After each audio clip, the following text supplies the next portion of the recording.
everyone. I'm Carolyn Cole from Easton Shoveltown Cultural District. And Kim Pincus from Easton Community Access Television is working with us and to bring artisans on display to you. We normally would go from site to site and hang artwork around town, but we can't do that. So we're going to introduce the artists and their artwork in a different way. I'm very happy to introduce LynneAtwood, one of our artists, as part of the Artist on Display program. And Lynn I've known her for quite a few years, and she's a lot of fun, and we enjoy working together.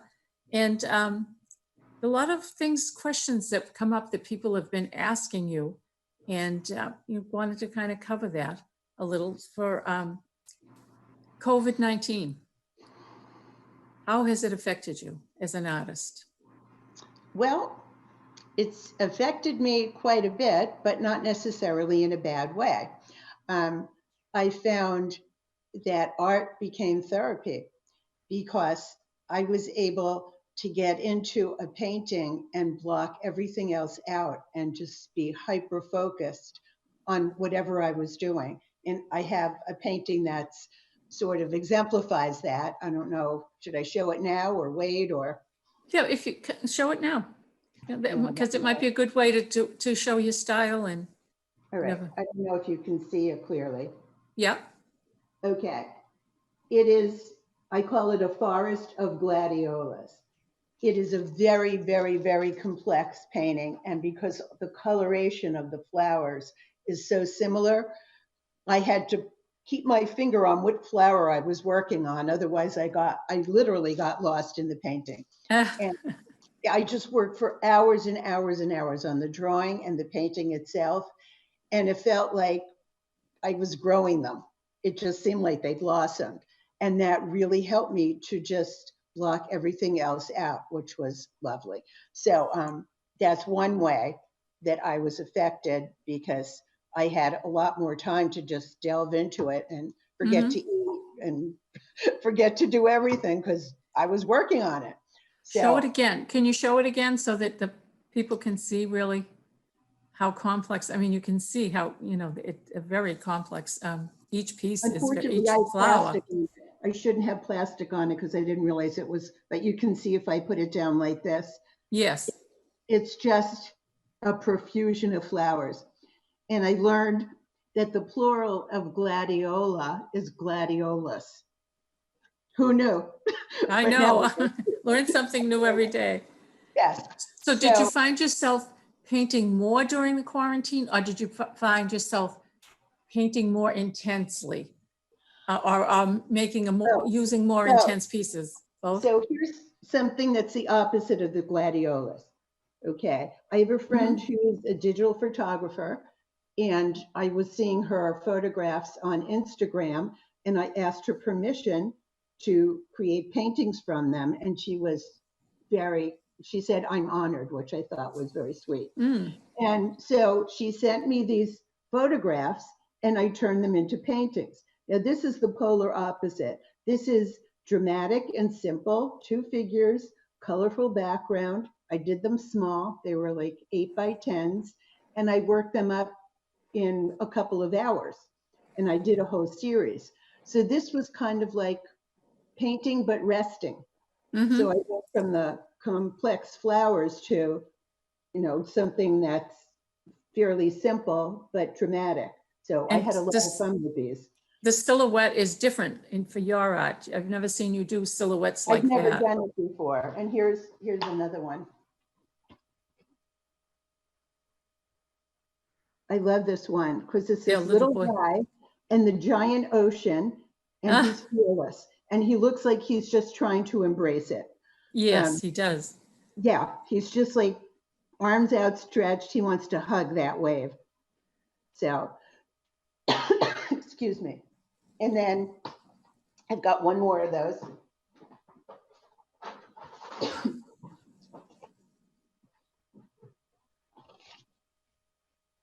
I don't know if you can. Yeah.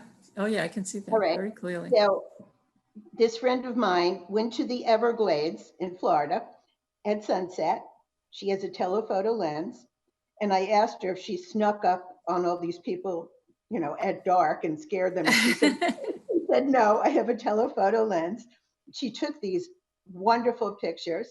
And here's another one of the man walking his dog. Super simple, just Yeah. and dramatic. And then there's another one, excuse me, of a man in a kayak, and he's coming towards you. And I'm almost finished with that one. It's kind of a work in progress. So, I always like color. Yeah, and So you went totally off your typical style with this I type of did. work. I did. And these worked up so quickly that I'd done like 5 of them. And then probably the gladiolas took as much time as all the others put together. I know, I can see that. Yeah. So, And- yeah, go ahead. And the colors too, because you work usually in watercolor? Yes. Or acrylics? Watercolor, yeah. Watercolor. I do Yeah. some oils, but I've been doing mainly watercolor because I've been working on my dining room table, and so I want to keep it clean.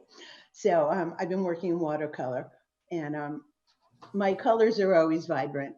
Yes. And even in the, in the silhouettes, there's the dark figure, but then there's always something light and bright behind it. And that's not always easy to get in watercolors. It's not, the intensity of color sometimes is difficult in watercolors to You have to achieve. use good paint, first of all, because I've Yep. learned the hard way that hue is not the same as intensive watercolor. You can get Right. hue, H-U-E, which is wimpy color, and you have to use a ton of it. So if you get good quality paint and not too much water, you can pull it off. But you don't want to have to keep going over it, because then you wind up with mud, which is not Yep. good. No, So, it isn't. yeah, so I have an exciting new thing I'm doing. I just became a member of Art Storefronts, which is an online gallery for artists, and you have your own store basically online. It's taken me 2 weeks to set it up, and I'm almost ready. They call it launch. Can you spell it for us? So can you spell it for us in case Sure. somebody in the public wants to look it up? Yes, it's Art Storefronts, all one word. Art, and then store, STOREFRONTS.com. And then once they get on the site, how do they get to you? I'm trying to remember what my actual address is, because I think it's with my domain name. So I think I'm sorry, I have to go backwards now. It's Lynn's Fine Art, LYNNS, Fine, FINEART, and then it's .artstorefronts.com. It's complicated, but that's the way it links to my. Right, because other artists may be interested in the site, and then Right. potential clients may want to look you up also. So Yeah, it's always good to have the information. It's for photographers as well. I will say that it's a little bit of a hefty cost to go on board, but the support that they give you is amazing.